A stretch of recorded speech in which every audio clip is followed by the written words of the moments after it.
سب دیکھنے اور سننے والوں کی خدمت میں محبت بھرا سلام۔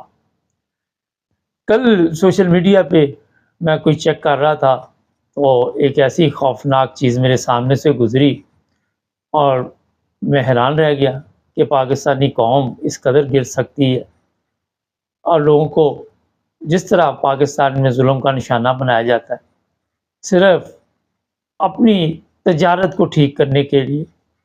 اور یہ تاجر کوئی دکان بنا کے نہیں بیٹھے ہوئے، ویسے تو دکان ہی سمجھ لیں، یہ مذہبی تاجر ہے۔ اور حالات یہ ہیں وہاں پہ کہ جو گستاخ رسول کے یا توہین مذہب کے کیس ہوتے ہیں، ان کے پیچھے جو لوگ کام کرتے ہیں وہ کوئی زیادہ نہیں ہے، بہت کم لوگ ہیں۔ اور ایسے لوگوں کے چہرے بھی ہیں کہ 15 20 کیس انہوں نے ڈالے ہوئے ہیں، FIR ان لوگوں کے اوپر جن کو وہ تنگ کرنا چاہتے ہیں۔ کسی کو 298C، کسی کو 295C، اور زیادہ لوگ نہیں ہیں، بہت کم ہیں جنہوں نے اتنے کیس ڈالے ہوئے۔ ویسے تو پتہ نہیں کتنے ہوں گے جنہوں نے کیس ڈالے ہوئے اور اس کو تجارت بنایا ہوا، اور یہ پیسہ ان کو دیا جاتا ہے۔ مذہبی جماعتیں جو ہیں، جس طرح ایجنٹ نہیں آپ کے وہاں پہ بیٹھے ہوتے آپ کو دوسرے ممالک بھیجنے کے لیے، بعد میں وہ اسے چھوٹے ملک میں چھوڑ کے بھاگ جاتے ہیں، اس طرح وہاں پہ ایجنٹ بنے ہوئے ہیں جو مذہبی ایجنٹ ہیں، اور ان کو جناب آرڈر دیا جاتا ہے کہ آپ نے فلاں بندے کے اوپر فلاں بندے کو آپ نے جیل میں بند کروا دینا، اور اس طرح جناب ان کو پیسے دیے جاتے۔ لوگوں کی نظر میں یہ اسلام کے ٹھیکیدار ہیں، مذہبی لیڈر ہیں، ختم نبوت کے لیڈر ہیں، مگر اندر ان کے جو چل رہا ہے وہ آج تک نہ کبھی گورنمنٹ نے اس کی طرف توجہ دی۔ اس کی وجہ یہ ہے کہ صرف گورنمنٹ انہیں استعمال نہیں کرتی، انہیں وہ لوگ بھی استعمال کرتے ہیں جن کے بارے میں آپ کو پتا ہے کہ پاکستان کا سسٹم وہ چلا رہے۔ ان لوگوں کو فنڈنگ کی جاتی ہے، اور اس کے ساتھ ہی اپنی عیاشی کے جو بھی ان کے سامان ہے وہ مل جاتے ہیں ان کو، اور یہ پھر لوگوں کے اوپر جھوٹے کیس بنا دیتے ہیں۔ پھر دوسرے مرحلے میں وہیں سے آرڈر آتے ہیں جن لوگوں نے انہیں ٹھیکا، یہ مکمل ایک پیکج دیا جاتا ہے، اور اس پیکج میں یہ ہوتا ہے کہ جب یہ کیس عدالت میں جائے گا تو آپ نے وہاں پہ بھی جج کو جو ہے وہ آپ نے سنبھالنا، ہم نے آپ کو جو بھی ٹھیکہ دیا ہے وہ اس پر یہ جو پیکج ہے اس میں یہ ہر چیز کو شامل ہے۔ یہ طریقہ واردات پاکستان میں چل رہا ہے، جس کی وجہ سے بے شمار مظلوم لوگ جو ہے وہ جیلوں تک چلے جاتے ہیں۔ کچھ ایسے بھی ہیں جو اپنی جان کی بازی ہار جاتے ہیں، ان کو قتل کر دیا جاتا ہے۔ کچھ ایسے بھی ہیں جنہیں ملک چھوڑنا پڑتا ہے۔ کچھ ایسے ہیں جن کے گھر بار لوٹ لیے جاتے ہیں، ان کو آگ لگا دی جاتی ہے۔ آپ کو یاد ہوگا کہ پاکستان جیسے ملک میں ان کے علاوہ ان کے پھر رابطے ہوتے ہیں، وہ ایک علیحدہ ٹھیکیدار ہوتا ہے، اس کا کام سارا دن یہ ہے کہ جب انہوں نے کہنا ہے کہ اتنے بندے ہمیں چاہیے، پھر اس مذہبی ٹھیکیدار نے اس ٹھیکیدار کے ساتھ رابطہ قائم کرنا، اور وہ ٹھیکیدار پہ کوئی 2 4 500 جتنے اس کو چاہیے وہ مزدور لے کے آ جائے گا نعرے بازی کروانے کے لیے، اور باقی کے ویسے ہی ہمارے کیونکہ پاکستان میں اللہ کا فضل ہے، جہالت کی کمی نہیں ہے، بغیر سوچے سمجھے اس جلوس میں داخل ہو جائیں گے، ایک آدھا آگ لگائے گا، دوسرے جو بڑھ چڑھ کر حصہ لے۔ اس میں جو ایک مزے کی بات ہے ابھی آپ کو میں بتانے لگا ہوں وہ یہ ہے کہ ان لوگوں کو میرا نہیں خیال کہ کبھی کسی نے بتایا ہو کہ یہ جو کتاب ہے قرآن مجید یہ کھول کے آپ پڑھ لو تو آپ کو شاید تو عقل موت آ جائے، مگر انہوں نے خود کبھی بھی قرآن پاک کو ہاتھ نہیں لگایا ہوگا، کبھی بھی کسی اسلامی، تو دور کی بات میرا خیال ہے جس سے کوئی انسانیت کی بھلائی ہوتی ہو ایسی بھی کوئی کتب ان کے ہاتھ میں نہیں آئی۔ اور ایسی تجارت اس وقت پاکستان میں بن چکی ہے، بس آپ نے الزام لگانا، اس کے بعد ساری کارروائی ڈالی جائے۔ پھر ایک اور بڑا اس میں رول ہوتا ہے وہ ذرا اور بھی، وہ یہ ہے کہ جو بھی بندہ ان کو پسند نہیں ہوتا، پھر جو بڑے لوگ ہیں آپ سمجھ گئے ہوں گے، اب میں ادھر کیا جانا، وہ خود ہی ان کے ذریعے یہ کہلوا دیتے ہیں کہ یہ فلاں بندہ جی قادیانی ہے، فلاں احمدی ہے، فلاں فلاں ہے، اور لوگوں کا جو وہ دماغ ہے اس طرف چلا جاتا ہے۔ لوگ جو ہے وہ سارے کام چھوڑ کے، اپنے کام چھوڑ کے، جو جس کے ذریعے ان کے روزگار کا سلسلہ چلا ہوتا ہے، وہ سمجھتے ہیں کہ ہم روح کی غذا کے لیے اس جلسے جلوس میں شریک ہوں گے تو شاید اس کے لیے ہمیں ثواب ملے گا۔ ان کو ایسے خواب دکھائے جاتے ہیں کہ جو کام آپ کر رہے ہیں، جو محنت مزدوری کر کے آپ اپنے بچوں کا رزق کا سسٹم چلا رہے ہیں، اس سے بہتر یہ کام ہے کہ آپ کی آخرت سمجھ جائے گی۔ آپ کسی کی دنیا جاڑ دیں، آپ کی آخرت کے حالات جو ہیں وہ ٹھیک ہو جائیں۔ یہ حالات اس وقت پاکستان میں، اس میں جو ایک اور پریشانی کی بات ہے کہ دن بدن اضافہ ہو رہا ہے، کمی نہیں ہو رہی۔ پہلے 10-20 ٹھیکیدار ہوتے ہیں، پھر وہ کہتے ہیں جناب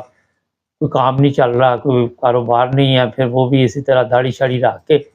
اسی بزنس میں شامل ہو جاتے ہیں اور دنوں میں ترقی کر جاتے ہیں۔ آپ مجھے دکھا دیں وہاں پہ جتنے بھی لوگ ہیں جو بھی اس طرح کا کام کرتے ہیں، جو لوگوں کی لیے مشکلات پیدا کرتے ہیں، وقتی طور پہ تو ان کی زندگی آسان ہوتی ہے، لیکن وقت کے ساتھ ساتھ ایسے لوگوں کے بعد میں جو حالات ہوتے ہیں اس پر اگر بات کریں گے تو سارا دن چاہیے، کیونکہ مختلف کردار ہے اس میں۔ اس لیے میں نے آپ کو بتایا کہ پاکستان جیسے ملک میں مذہبی کاروبار اس وقت عروج پر ہے، سب سے زیادہ آپ کو پروفٹ یہ بزنس دے گا۔ اچھا، اس میں آپ کو پیسہ بھی نہیں لگانا پڑتا، تھوڑی سی اپنے آپ کو تبدیلی لانی پڑتی ہے، جھوٹ کے آپ ماہر ہونے چاہیے، فراڈ کے آپ ماہر ہونے چاہیے، لوگوں کو بیوقوف بنانے کے آپ ماہر ہونے چاہیے، اور پاکستان میں ایسے لوگوں کی کمی نہیں۔ ایسے لوگ آپ کو ہر محلے میں، ہر ادارے میں، پولیس میں، جہاں جہاں آپ چلے جائیں وہاں پہ مل جائیں، جتنے مرضی آپ خرید لیں۔ شاید وہ منڈی جو معاشی وہ جانوروں کی لگتی ہے اسی طرح کا حساب ہے، تھوڑی سی قیمت ادا کریں اور اس کو خرید کے آپ استعمال کریں۔ ان لوگوں کو استعمال کیا جاتا ہے اور ان کے لیے یہی بہت بڑا ہوتا ہے کہ ہمیں فلاں بندے نے، بڑے آدمی نے، کسی نے یہ ٹھیکہ دے دیا، اس میں یہ خوش ہوتے ہیں۔ احساسی کمتری جس قوم میں ہو وہ اسی میں خوش ہو جاتی ہے۔ ان کے نزدیک یہ نہیں ہوتا کہ ہم اگر ایک بندے کے اوپر غلط ایف آئی آر درج کرائیں گے، جب یہ نہیں کہ ایک علاقے میں جہاں مرضی ان کو بلا لو وہاں پہ جا کے ایف آئی آر درج کرا دیں۔ پاکستان کے قوانین کا تو پتہ ہی ہے، اللہ رحم کرے، وہاں پہ جہاں مرضی جتنی مرضی ایف آئی آر درج کرا دیں۔ اور ان کے نزدیک جس طرح میں بھی بتا رہا تھا، ان کو کوئی فرق نہیں پڑتا کہ کسی کا گھر کا جو سسٹم ہے اس بندے کی وجہ سے چل رہا ہے، اس کے بچے پڑھ لکھ رہے ہیں، اس کی فیملی کو تحفظ ہے، کوئی ان کے نزدیک نہیں ہوتی۔ ان کے نزدیک یہ ہوتا ہے کہ ان کے نمبر گیم بنے، اگر یہ اچھا کام کریں گے تو ان کو اگلا ٹھیکہ جو ہے وہ پھر اور بڑا آدمی دے گا، کیونکہ یہ سب جتنے بھی وہاں پہ گندی نالی کے کیڑے ہیں ان کے آپس میں رابطے ہوتے ہیں، یہ پھر وہاں سے اس طرح کے کام ڈلواتے ہیں۔ کسی وقت اپنے پہ مصیبت آ جائے تو اس پر، جس طرح میں بتاتا رہتا ہوں کہ دھیان نہ دے، وہ دوسری طرف دھیان کرنے کے لیے یہ پھر پتے کھیلے جاتے ہیں۔ ناظرین، معاشرے میں جب آپ کو پتہ چل جائے کہ یہ سسٹم جو ہے چل رہا ہے تو ہمارے جو لوگ ہیں اس سسٹم کو ٹھیک کرنے کی بجائے اس میں بڑھ چڑھ کر حصہ لیتے ہیں، اور حصہ لینے کے بعد نمبر گیم ہوتی ہے۔ اس میں یہ بھی میں بتا دوں، وہ بھی دیکھتے ہیں کہ اچھی کوالٹی کا ایف آئی آر کہاں سے درج ہوا، اس کے بعد بندے کیسے ہیں، وہ کامیاب ہے، اگر ناکام ہے تو اس کو پھر ظاہر ہے کوئی کاروبار نہیں اس طرح کا دے گا، بزنس، یہ جو بھی مذہبی جو بھی میں آپ کو باتیں بتا رہا ہوں۔ آج پاکستان کی حالت جو بن چکی ہے، وہاں پہ جو حالات بن چکے ہیں، لوگوں کے لیے مشکلات ہے، آزادی نہیں ہے، مذہبی آزادی نہیں ہے، لوگوں کی مساجد پہ حملے کیے جاتے ہیں، لوگوں کی قبروں پہ حملے کیے جاتے ہیں۔ یہ وہی گروہ ہے جو احمدیوں کی مساجد پہ، میں کھل کر آپ کو بتا دیتا ہوں، یا قبروں پہ یا کہیں پہ بھی ان کے لیے مشکلات پیدا کرتے ہیں۔ اتنا بڑا یہ گروہ ہے کہ آہستہ آہستہ یہ پھیلتا جا رہا ہے اور اس میں کمی نہیں آ رہی۔ پہلے یہ صرف پنجاب میں تھا، اب خیبر پختونخوا، یہ آپ کا جو ہے